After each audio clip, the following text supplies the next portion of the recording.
What's going on, guys? Welcome back to my channel and another episode of Weekend Watch, where I break down the top 5 movies at the weekend box office, and I also let you know what is coming to streaming services. So I'm officially calling it The Flash is an epic failure. And the reason why I'm calling it now is because last weekend, when I reported the opening weekend number for The Flash, reminder, it was only $64 million. Some of you are commenting in the comment section down below, give it a chance. It can still make money. It's going to do it. No, it is not, because in weekend number 2, it fell over 70%, 72% to be exact, and went from number 1 to number 3. This movie could not even maintain the number 1 2 weekends in a row, when this past weekend the only new release that came out was a raunchy comedy starring Jennifer Lawrence. In fact, that raunchy comedy almost beat out The Flash, but came in under $200,000. That close. The Flash almost came in at number 4. That is embarrassing. Embarrassing for DC, embarrassing for Warner Brothers. They should have just gotten rid of this movie, just like they did with Batgirl. We were supposed to get Batgirl on HBO Max. They got rid of that film. They took the tax write-off instead. I feel like if they knew then what they know now, they should have just taken it away, gotten rid of it, and taken the tax credit, the tax write-off, whatever it is, because they are losing epic amounts of money with this film. In 2 weekends, The Flash has not been able to bring in $100 million just domestically. That is embarrassing. That is the definition of an epic failure. So what did come out on top? 2 animated features took the number 1 and number 2 spot. Spider-Man Across the Spider-Verse jumped back into number 1, bringing in $19.3 million.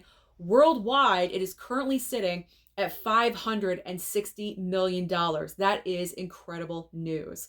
In second and third place, second place goes to Elemental, bringing in $18.5 million, but still for a Disney Pixar, it is not doing as well as Disney is used to these films performing. And I think the main reason for this is because Disney Pixar films are guaranteed to go to streaming. Everyone knows this by now. So instead of going to the theater and spending over $100 for a family of 4 or 5, they're going to wait a couple of months and they're going to save that $100 and just watch it at home for no extra cost.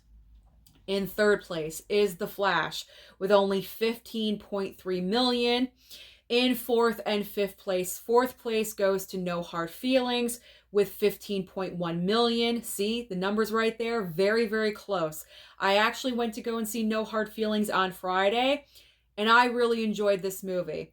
It is a raunchy comedy. It's a ridiculous concept. However, it's great counter-programming to all the huge movies that are currently out. If you don't want a franchise, if you don't want a blockbuster, or obviously a superhero film, then No Hard Feelings is another great option for you.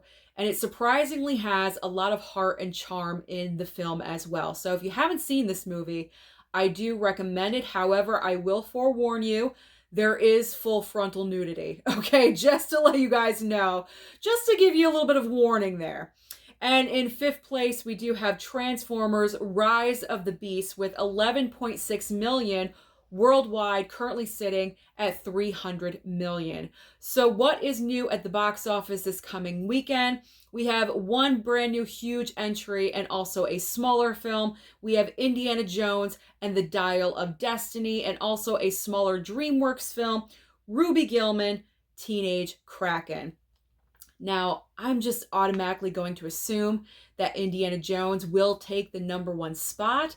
It is a well-known franchise. There is a lot of nostalgia there. We have Harrison Ford back in the role as Indiana Jones. Let's be honest, most likely it's probably going to be the last Indiana Jones film that Harrison Ford will be involved with. Not sure if they're going to move on with this franchise or not, but there's a lot of reasons why this film could take number 1.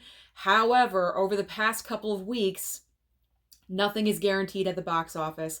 Nothing is guaranteed as a slam dunk winner, so anything could happen. I assume Indiana Jones will take number one, but you never know. You never know. Nothing is a guarantee anymore. So let's move on to streaming, because as I always say, there's always options on streaming for you. This weekend is pretty good. Nothing overly outstanding, but we do have some options. So over on Netflix, we have The Witcher Season 3 Volume 1. Volume 2 will debut at the end of July. There's also Run, Rabbit, Run.